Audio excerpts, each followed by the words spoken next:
Hello and welcome back, everyone. We are on Unit 10. Unit 10 is Client Representations and Agreements. When you get through this unit, you should be able to know all of the different types of listing agreements. You should be able to discuss what and know what the parties' responsibilities are. Very important is for your exam to know what the different types of um, listing agreements are. You'll be able to know what a CMA is.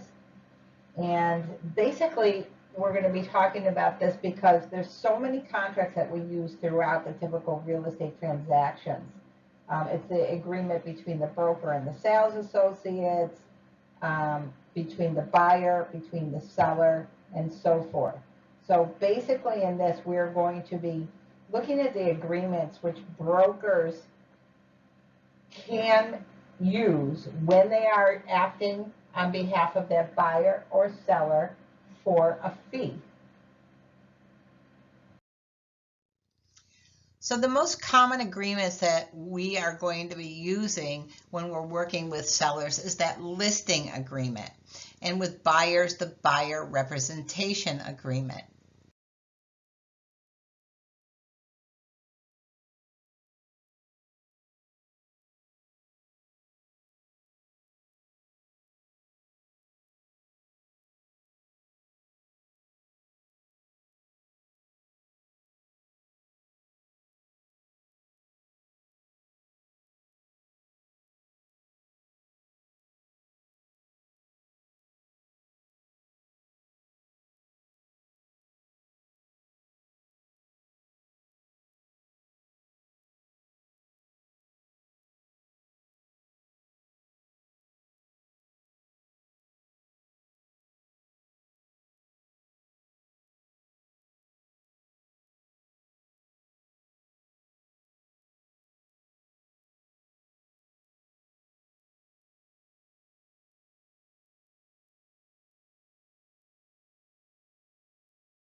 Expiration of the listing period. This, again, we're going back to that, is so important. So if there is if that time limit comes, that listing agreement is going to be terminated. You cannot have automatic extensions in there.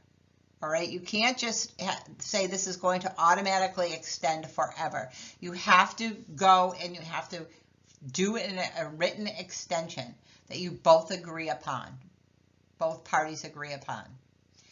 In that agreement, there is a broker protection clause. Know this again for the exam. You may see this on there. There is a broker protection clause. This broker protection clause, requires the payment of a commission within the stated period of time. So for example, when I take a listing, that stated period of time, I usually put in there, I put 90 days. Because all of that work we talked about just a few minutes ago that we've done, we do not want to do all that work and then we've showed it, we've had open houses, and then maybe during one of those open houses, even though we've told our sellers, take down all your personal pictures. Again, I do that for safety reasons. I don't want family pictures on the walls. I don't want people to know that there's a child that lives there. I don't want any of that stuff that is going to associate that house with whoever those owners are, right? Just safety precautions. But say they leave their picture up there and somebody goes in and says, boy, this must be the seller of the house. They look really familiar. Oh yeah, I think that my father, works with this guy. So then that buyer calls the father and says, oh, I think you work with the guy that, went and looked at the house. It's very, we love it. We want to make an offer. So now the father calls the seller and says, hey, my daughter loves that house, but it's a little high for her right now. And, if you get rid of the agent, we could probably come in at a little bit lower price. You wouldn't have to pay a commission, blah, blah, blah, blah.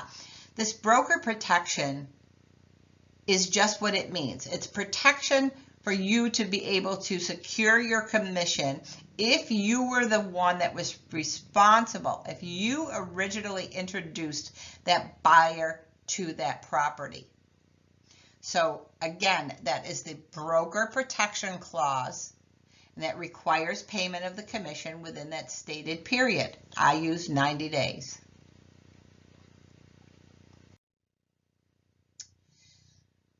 What is that listing presentation? That listing presentation is called a CMA.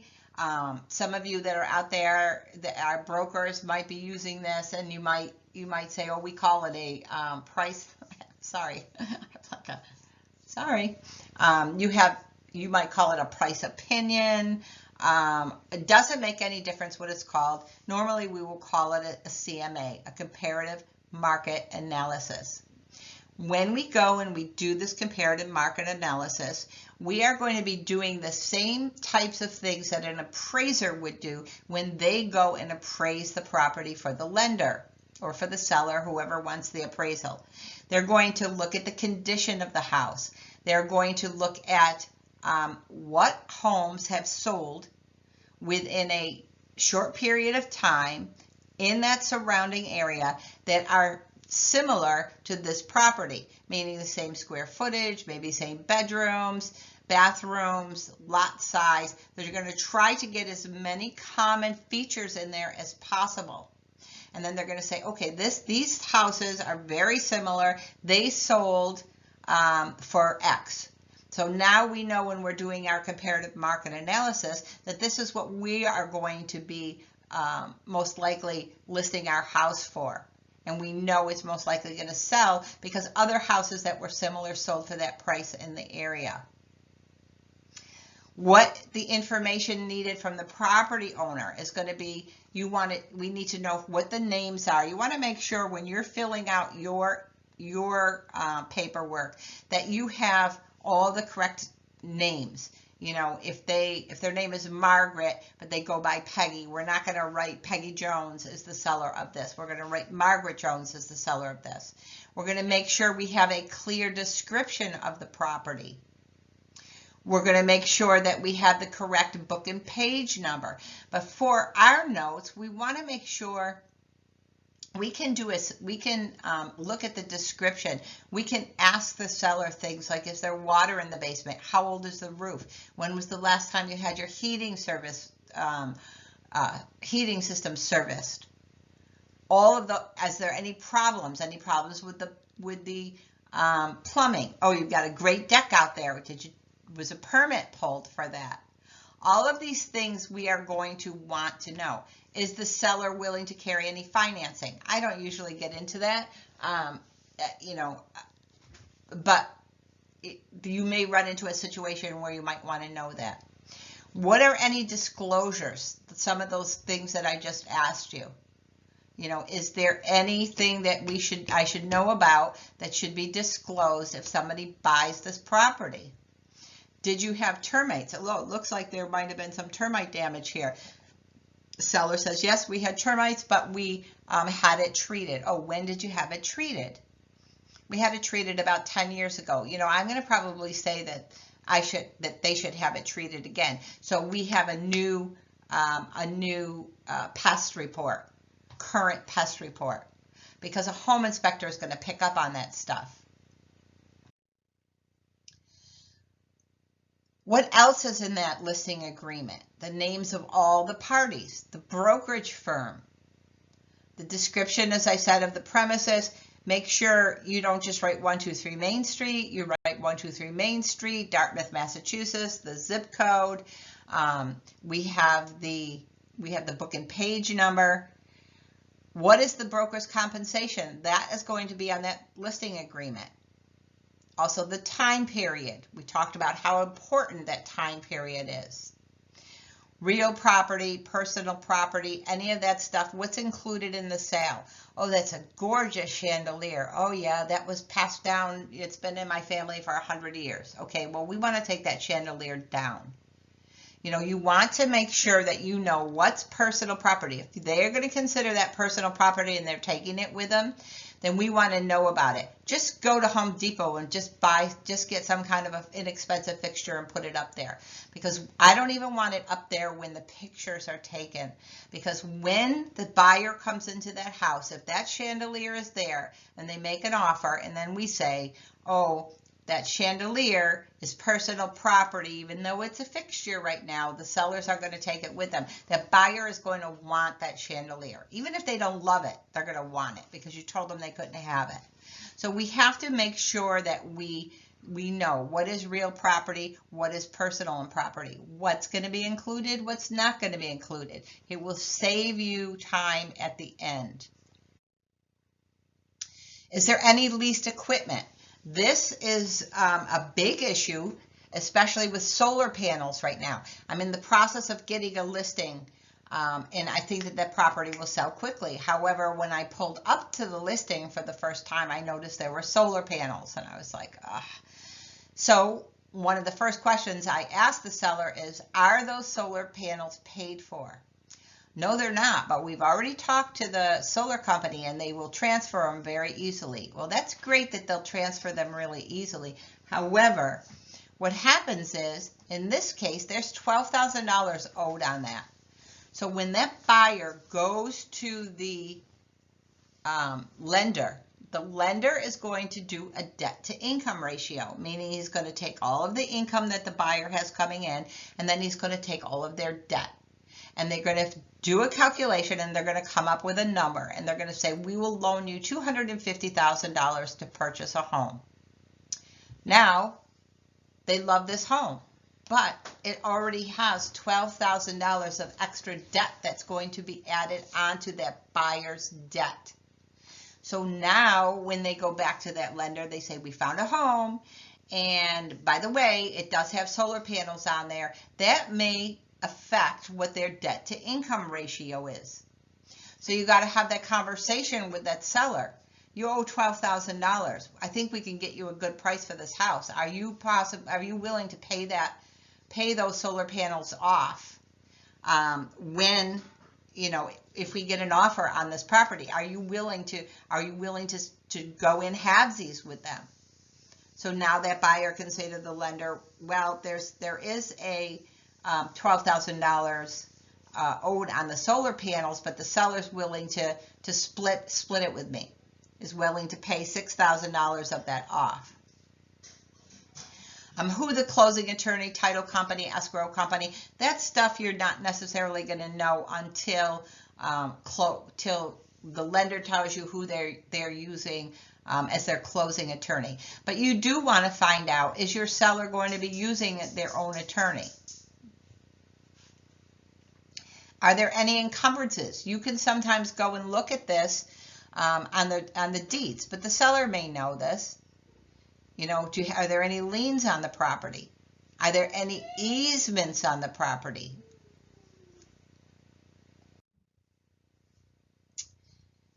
The broker protection clause is going to be in there, as I said, and that's going to make sure that we get paid if, this buyer comes to the house because you had an open house, and then some craziness happens and they say, okay, the seller says, oh, sorry, I'm going to withdraw my listing. And then you see that it has sold. You follow it. You see that it has sold. All right, why did it sell? It sold because somebody that came to your open house made a deal outside of you with that seller. Non-discrimination statement, antitrust provisions. These are things that are built into the listing agreement, but also if you're going to be posting this online, on social media, make sure that you have that equal opportunity housing logo on there. You want to make sure that the signature of all of the parties that are involved in that transaction are going to be, are signed it, date and sign the contract.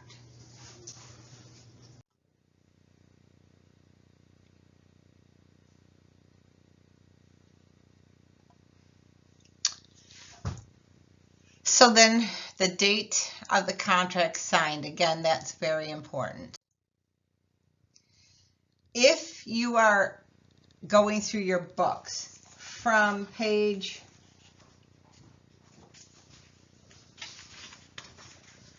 166 to 171, there's examples of different listing agreements, some of the ones that we just talked about.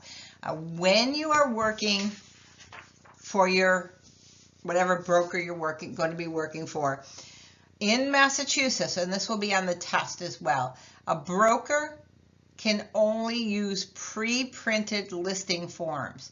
So whether they get them from the board, whether you go onto zip forms, you'll know what these projects are once you start. All of the forms that you could possibly be using will be there.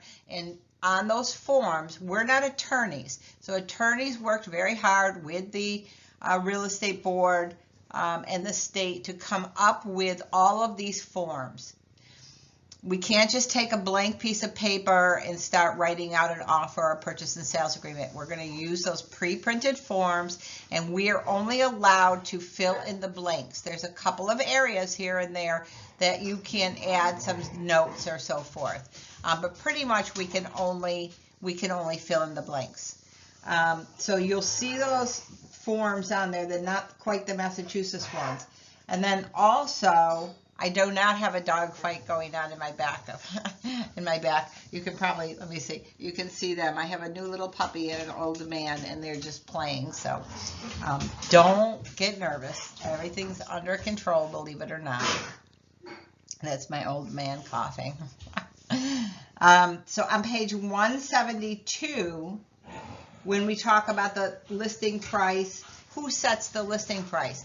The seller and the real estate professional is going to set the listing price. Of course, we're going to do that comparative market analysis. We're going to talk to the seller about what their wants and needs are and so forth.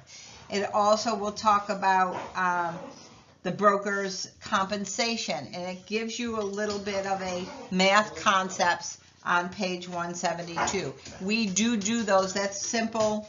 That's a simple commission calculations, and we do those in our math segments of this course. Client representation agreements, and then, oops, let me go back here for a second. Sorry about that. Maybe I can't. All right, so when we talk about the buyers now, we're going to be talking about the buyer's representation agreement. A lot of those same things are going to be on there. We need to know who the parties are, what the brokerage firm is, time constraints. All right, time constraints are going to be on there. I'm going to be working as your buyer's agent. Now, this is different than when you just have them sign the agency disclosure, which, when again do we do that? We have them sign it when we meet to discuss a specific property for the first time in person. With everything the way it is right now, I send it over electronically when I'm even going to be just meeting them for the first time at the house. I like to get all that paperwork done. You don't just say, here, sign this. I'm your, this is the agency disclosure. You tell them, by law, I have to give this to you. On the back of it, you're going to go through all of the different types of representation they could have, and you're going to explain it to them, and then you're going to have them sign it. This is something different. This is so when you're working with that buyer, you're going to be working very hard for them, especially in this market. You're going to be doing market analysis. You're going to teach them how to write letters to the seller. You're going to be trying to get them in as soon as you can, as soon as a property that comes on the market meets their criteria. You're going to be working very, very hard and probably spending a lot of time with them, because unfortunately, one house that they might want to make an offer on is going to be 10 other people are going to be making an offer on the property as well. So it's good then to have these buyer agreements, buyer representation agreements. These agreements are going to have, as I said, the names of the parties, the real estate company, that the agent or whoever's filling that out is responsible, works for. And then you're going to have those dates. I'm going to be working as your buyer's agent from January 1st to, and then you talk to them. Maybe they don't want to work with you for 3 months. Maybe they're not sure if they do. Do it month by month. It's going to have a compensation part in there. So that compensation part, again, when you do my lessons, I have this one meme. Sorry, the dogs are really going crazy right now. You'll have this one meme, and it's this little kid, and he's saying, what do you mean I don't have to pay for buyer representation? On that buyer's representation agreement, and I think that you might have a sample of that in the book as well, it's going to say that we, the agent, are going to be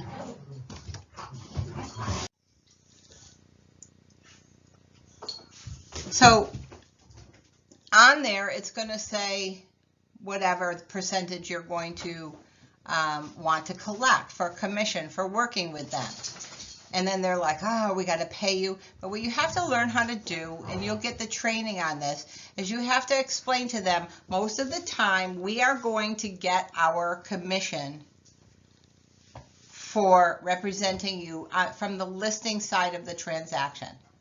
The listing agent is going to cooperate with us. So if it's like short, say you want to get, 3 apples, and the listing agent is only charging 2.5 oranges. You could conceivably by this contract make up that other small percentage. However, I don't usually do that. I just tell them, listen, this is really here so that, and I explain to them what my job is going to be, how I'm going to be helping them, what I'm going to be doing for them, how it's going to take a lot of work, a lot of my time, and so forth. And I tell them that this is if you forget about me. If I've showed you 25 houses and you go by an open house and you say, oh my God, that's the house of my dreams, You know, maybe it's sitting in your mailbox. Maybe I've already sent it to you and it's in your email. You just haven't seen it yet. So you go in, and we, as the listing agent, will have a sign-in sheet, and we'll have something that says, you know, what's your name and address, or what's your email? Are you working with an agent? That's the key point we want to know from people walking in there. And if they check off no, or they forgot about you, and then you find that they went and purchased this house, then yes, you can go back and you can collect a fee from them. But your broker or your manager, who's going to train you on how to be going out and working with the public, is going to be training you on more than what I'm teaching you right now. And I'm teaching you what you need to know to pass your exam. So termination is the same thing. How are we going to terminate those agreements? Purpose of the agreement is fulfilled, right? That's the best scenario. The term expires by mutual agreement, breach, or either party dies or is incapacitated. So that's kind of a wrap up for our Unit 10. Key point reviews we're going to do now, and that is at the end of each chapter. So when you are doing your units and your chapters, make sure that you look at your key point reviews. Your key point reviews are going to be your vocab. It's stuff that they point out. The terms at the beginning of the chapter and these key point reviews at the end of each chapter are going to be those terms that I would absolutely want you to make sure that you know for the exam. Also, when we get done with this, I want you to make sure when you get done with doing all of the units and the chapters that you do the quizzes on the back. As you noticed, I have put some of them up on digital chalk. However, those are the same ones that are in your book. So I think it's better if you do them in your book. That way you can kind of go back and forth. Oh, I missed this one. Let me go look it up. It's right all there in your book. And then later on, as you get through, all of the elements, we call them in digital chalk, all the sections, there will be some questions and answers in there for you to do. All right, so your job as you're doing these units and chapters are to make sure you know the key point reviews at the beginning and the end of each chapter, and then also to go and do the quizzes. So this is just a recap. These are the key point reviews in the back. A listing agreement. What is a listing agreement? It's an employee contract between the real estate broker and the property seller. Now you're going to see a question on that on your exam. Any of the agreements are between that consumer, that seller or that buyer, and the broker. Even if you are the agent and you are going to get that listing, you are just representing, you're acting on behalf of that broker to represent a third party. So that listing agreement or that buyer's agreement is between the real estate broker and the property seller. In all states, exclusive listing agreements must be in writing to be enforceable in court. All right, so you're going to see again in your book, it will talk a little bit about, and I didn't touch on it completely because you're going to read that section, but it will talk about oral agreements and versus written agreements, and we do that. We talk about that a lot in our lesson and in our chapters and units that deal specifically with contracts. In Massachusetts and most states, for a real estate contract to be enforceable. Now, if it isn't in writing, it may still happen. But if somebody wants to get out of it, or if there's some kind of a disagreement where it has to go to court, if it's not in writing, it's most likely not going to be upheld. And the broker is a special agent of the seller. An agent, who is that agent? Who are we as salespeople?